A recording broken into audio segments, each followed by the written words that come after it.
Dan rakyat itu harus paham bahwa penderitaan mereka dengan daya beli yang semakin turun di satu sisi, lalu harga barang dan jasa yang semakin tinggi di sisi lain, itu artinya menambah penderitaan rakyat. Penyebab utamanya adalah Jokowi yang lebih mengutamakan pencitraan. Tapi pencitraan ini tidak menggunakan logika yang mestinya bisa dipakai oleh orang-orang yang berakal dan punya rasa kebersamaan sesama anak bangsa.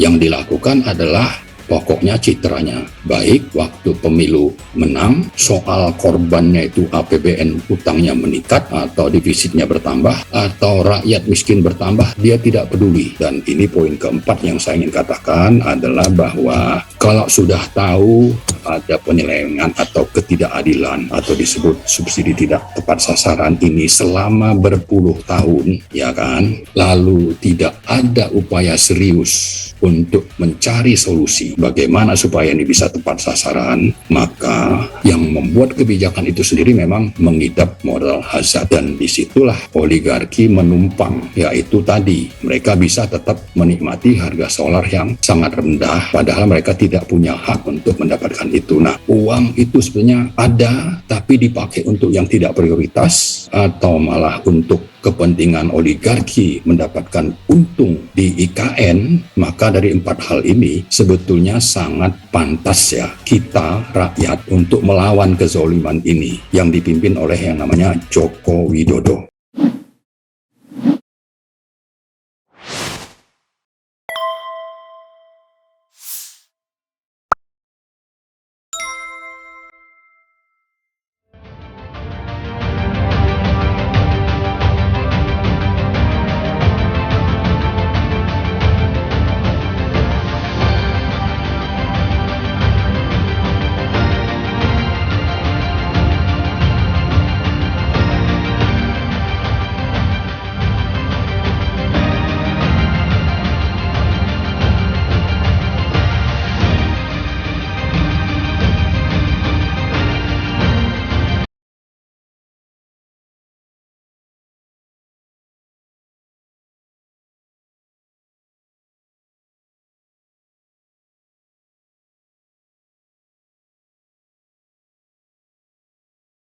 Kenaikan BBM itu.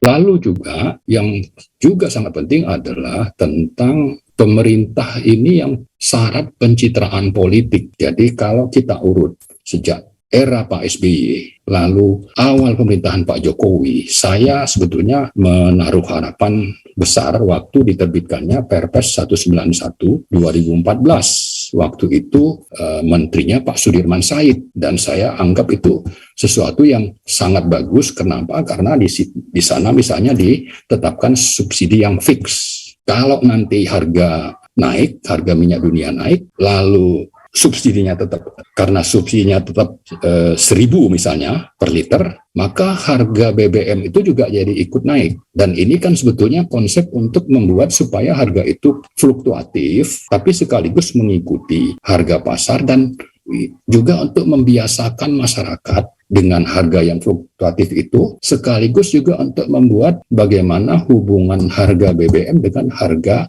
barang dan komoditas lain itu otomatis akan terkait, sehingga tidak ada gejolak saat bahwa yang dilakukan oleh pemerintahan Jokowi setelah itu menjelang pemilu 2016 atau 17 justru melanggar aturan yang sudah baik dibuat itu. Jadi ditahan harga sampai setelah pemilu, dan ini terakumulasi sehingga tidak bisa lagi membuat bahwa ini otomatis hubungannya dengan harga barang dan jasa lain itu terkonek secara linear. Yang ada ya seperti sekarang ini, Luhut misalnya baru mengumumkan saja belum naik BBM itu, harga barang sudah naik. Nah, setelah diumumkan naik lagi. Tapi kenapa sampai harga barang dan jasa itu mengikuti menjadi harga perubahannya sangat besar? Karena tadi ini ditahan, tidak otomatis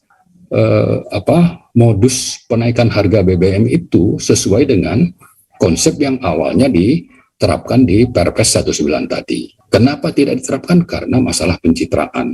Malah kalau kita ingat ya, Pertamax itu kan sudah biasa berubah setiap bulan. Pertamax saja ditahan, tidak naik sampai bertahun-tahun, tapi begitu harga minyak dunia naik, maka selisihnya menjadi sangat besar dan ini akan otomatis berpengaruh kepada harga barang dan jasa yang lain. Jadi kalau mau poin kedua ini ingin kita gugat sebetulnya, dan rakyat itu harus paham bahwa penderitaan mereka dengan daya beli yang semakin turun di satu sisi, lalu harga barang dan jasa yang semakin tinggi di sisi lain, itu artinya menambah penderitaan rakyat.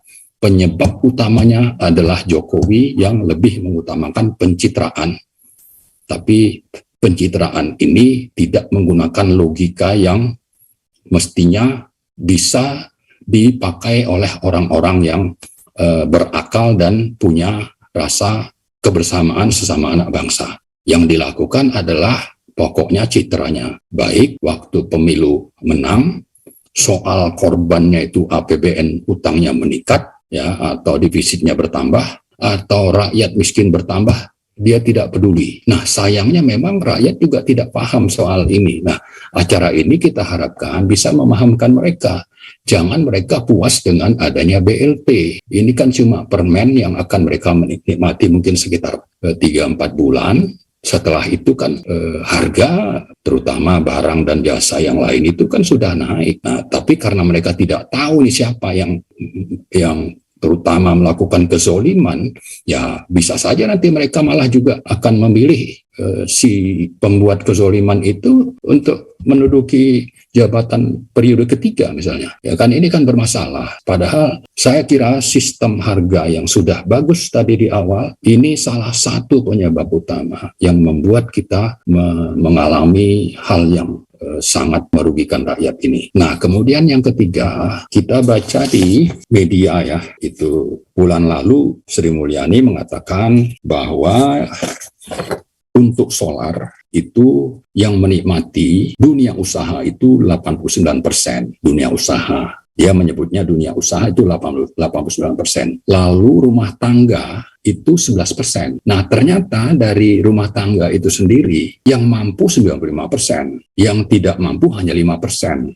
Jadi artinya kalau 5 kali 11, yang tidak mampu itu hanya 0,55%. Ya, sisanya itu ya tadi seperti Pak Said bilang itu ya mungkin 100% itu menikmati orang yang mampu. Nah, kalau Pertalite itu rumah tangga itu 86%, tapi dari 86% konsumen Pertalite ini ternyata 80% itu keluarga yang mampu. Yang tidak mampu hanya 20%. Sementara kalau Pertalite itu dunia usahanya hanya sekitar 14%. Nah, dari angka ini sebenarnya saya ingin menyampaikan bahwa kalau kita bicara solar, ya, keekonomian solar itu disebutkan 13.950, harga jual 5.150. Nah, di sini sebetulnya ada moral hazard. Kenapa moral hazard?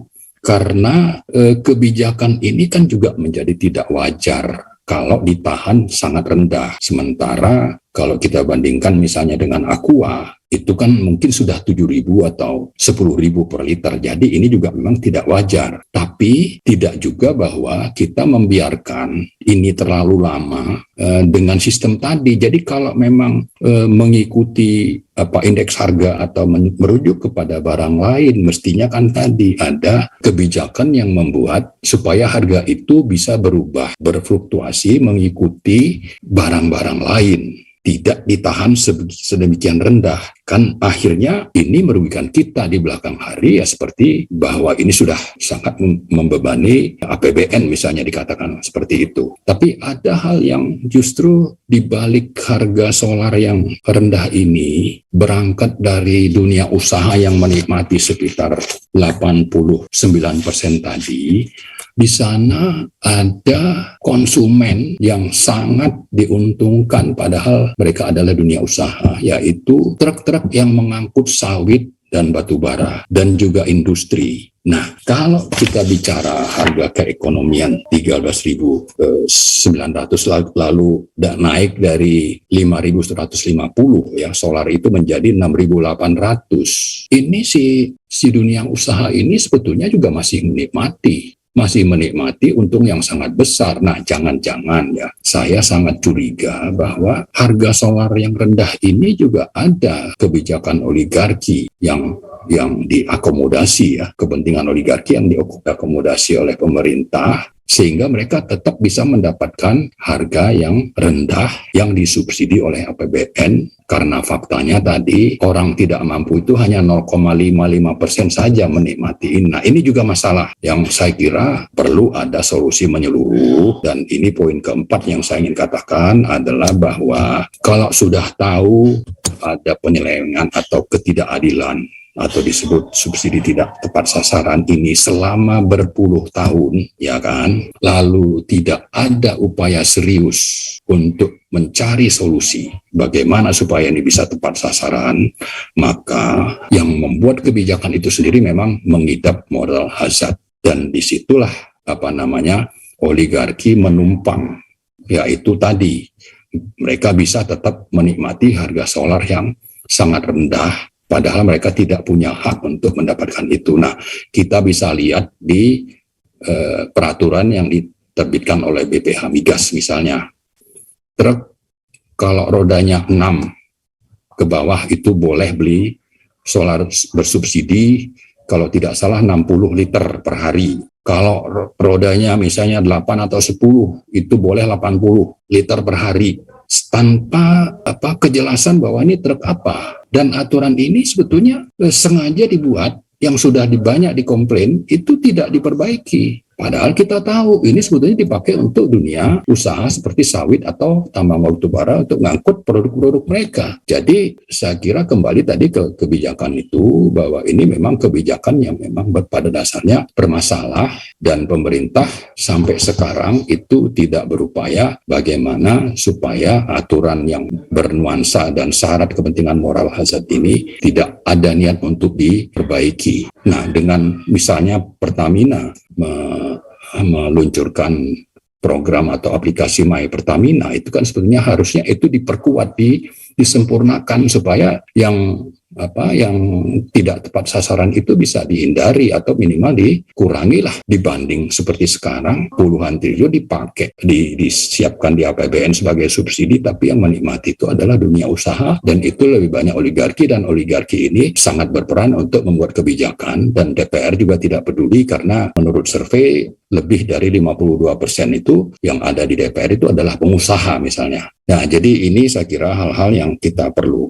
suarakan pada prinsipnya. Sepanjang pemerintah itu belum bisa membuat kebijakan yang adil, kemudian faktanya APBN itu tidak jebol karena windfall dari berbagai komoditas, kemudian yang ketiga bahwa rakyat itu sekarang sedang menderita begitu banyak hal yang membuat mereka semakin miskin, kemudian yang keempat bahwa uang itu sebenarnya ada tapi dipakai untuk yang tidak prioritas atau malah untuk kepentingan oligarki mendapatkan untung di IKN, maka dari empat hal ini sebetulnya sangat pantas ya kita rakyat untuk melawan kezoliman ini yang dipimpin oleh yang namanya Joko Widodo.